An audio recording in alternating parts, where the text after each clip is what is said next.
নমস্কার বন্ধুরা, কাকুলির কিচেনের পক্ষ থেকে সকলকে স্বাগত। সবার আগে চ্যানেলটি সাবস্ক্রাইব করার অনুরোধ রইল। আজকে রান্না করছি ডিম তেলানি। এটা বাংলাদেশের বিখ্যাত রান্না। আমি 4টে ডিম নিয়েছি, 2টো মাঝারি সাইজের পেঁয়াজ কুচিয়ে নিয়েছি, আদা রসুন বেটে নিয়েছি, একটা টমেটো ছোটো ছোটো করে কেটে নিয়েছি, কাঁচা লঙ্কা কুচিয়ে নিয়েছি, এখানে একটা বড় সাইজের লঙ্কা, 2খানা লঙ্কা ছোটো ছোটো করে কেটে নিয়েছি, আর লাগছে লবণ আর জিরে, লাল লঙ্কার গুঁড়ো আর হলুদ গুঁড়ো। এখানে আছে পোস্ত আর সর্ষে বাটা, কাঁচা লঙ্কা, আছে পেঁয়াজ বাটা। তো প্রথমে কড়াইয়ে সর্ষের তেল গরম করে নিলাম। এবার গোটা গরম মশলা, 2টো এলাচ আর দারচিনি দিয়ে দিলাম।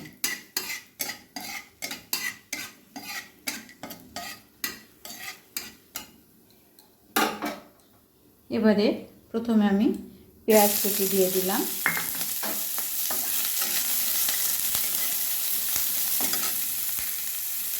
লবণ দিয়ে দিলাম, তাড়াতাড়ি নরম হয়ে আসবে।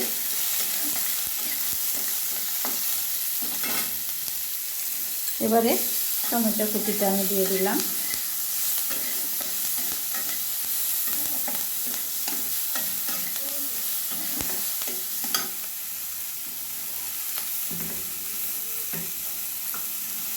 এই সময়ে আদা রসুন বাটাটা আমি দিয়ে দিচ্ছি, আর একটু ভেজে নেব যতক্ষণ কাঁচা গন্ধ চলে যায়।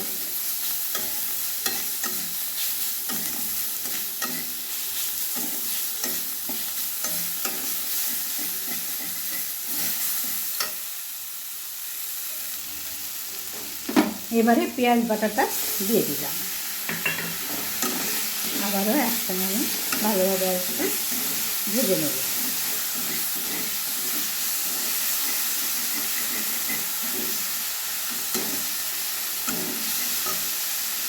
এই সময় আমি বাটা মশলাটা দিয়ে দিলাম, আর গুঁড়ো মশলা যেটা লাল লঙ্কার গুঁড়ো, হলুদ গুঁড়ো আর জিরে গুঁড়ো। এই রান্নায় আমি ধনে গুঁড়ো ব্যবহার করছি না।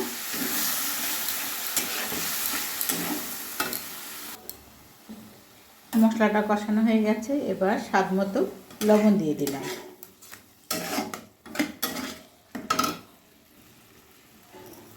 এবার অল্প একটু চিনি দিয়ে দিলাম স্বাদের ব্যালেন্সের জন্য। আবারও একটু কষে নেব।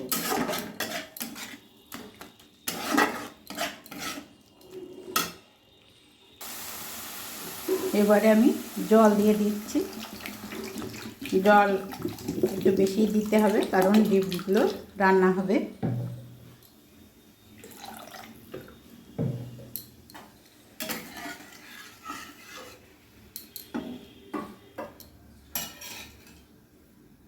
কাঁচা লঙ্কাটা দিয়ে দিলাম। ঝাল আপনাদের নিজস্ব চয়েস মতো দেবেন, যেমন ঝাল খান।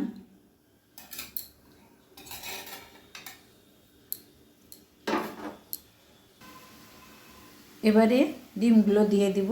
টকবক টকবক করে ঝোল ফুটছে এই সময়ে।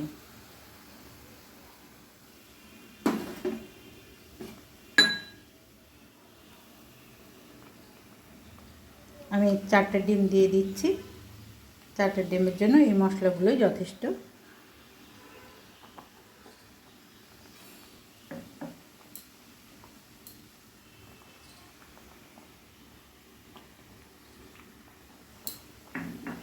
এবারে ঢাকনা দিয়ে দিব।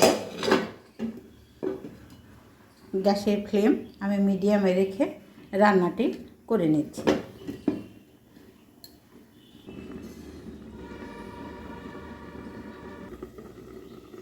এবারে ঢাকনাটা খুলে একটু মাঝে মধ্যে আমি নেড়ে দেব, যাতে তলাটা না লেগে যায়। এই দেখুন, ডিমটা অনেকটাই সেদ্ধ হয়ে এসছে।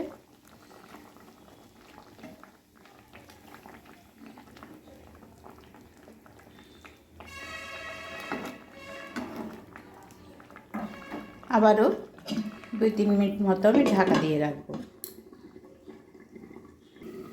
এবারে ঢাকনাটা খুলে দিলাম। এই দেখুন ডিমগুলো খুব সুন্দর সেদ্ধ হয়ে গেছে। এই যে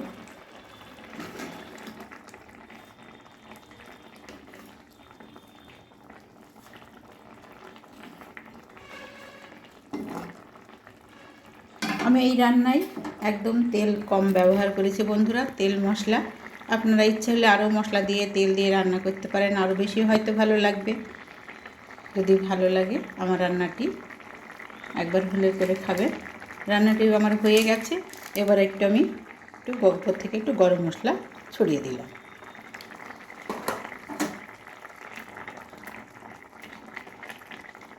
দুপুরে গরম ভাতের সঙ্গে অসাধারণ লাগে বন্ধুরা। যদি ভালো লাগে অবশ্যই চ্যানেলটিকে সাবস্ক্রাইব করবেন। সবাই ভালো থাকবেন, সুস্থ থাকবেন। সর্ষে জিরে পোস্ত শুকনো একটু গুঁড়িয়ে নিলাম। এবার একটু লবণ দিয়ে দিলাম। যেহেতু সর্ষে আছে তেতো হওয়ার সম্ভাবনা থাকে, ওই আরেকটা কাঁচা লঙ্কা দিয়ে দিলাম। দিয়ে জল দিয়ে এবার এটা পেস্ট করে নেব। একটু লাল লঙ্কার গুঁড়ো দিয়ে দিলাম, মতো লবণ দিয়ে দিলাম। সর্ষে পোস্ত জিরে কাঁচা লঙ্কার পেস্ট দিয়ে দিলাম।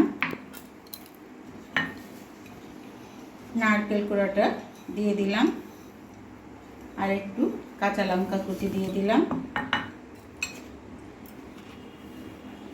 হলুদ গুঁড়ো দিয়ে দিলাম,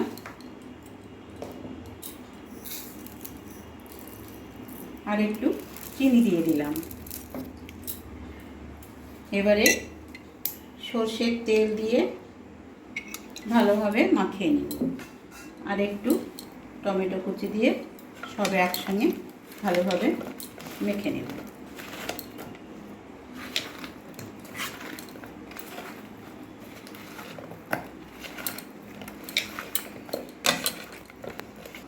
এবারে গ্যাসটা জ্বালিয়ে দিলাম। একটা তাওয়াতে কলার পাতা দিয়ে দিলাম। এবারে কলার পাতার উপরে একটু সর্ষের তেল দিয়ে দিলাম।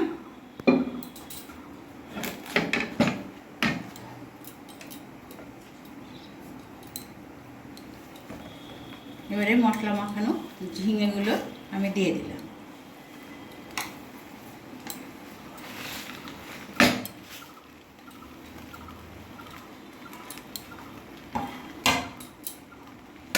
মশলা ধোয়ার জল অল্প একটু উপর থেকে দিয়ে দিলাম। এবারে কলার পাতা উপর থেকে চাপা দিয়ে দিলাম।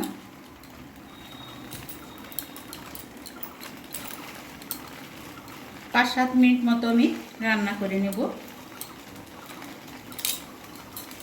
4-5 মিনিট পরে আমি কলা পাতা তুলে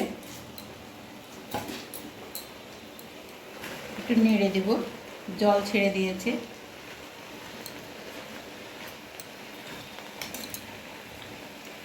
উল্টিয়ে পাল্টিয়ে একটু নেড়ে দিচ্ছি। আবারও কলা পাতা দিয়ে 5-7 মিনিট মতো আমি ঢাকা রাখলাম। এবার কলা পাতাটা আমি তুলে দিলাম।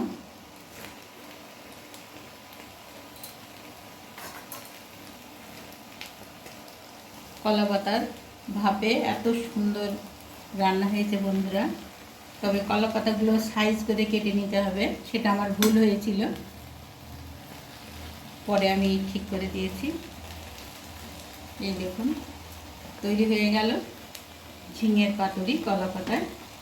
একটা অসাধারণ স্মেল বেরিয়েছে। উপর থেকে আমি একটা কাঁচা লঙ্কা দিয়ে দিলাম, আর একটু সর্ষের তেল ছড়িয়ে দিলাম। তৈরি হয়ে গেল ঝিঙের পাতুরি। যদি ভালো লাগে অবশ্যই রান্নাটি একবার করে খাবেন। আমার চ্যানেলটিকে সাবস্ক্রাইব করে পাশে থাকবেন। সবাই ভালো থাকবেন, সুস্থ থাকবেন।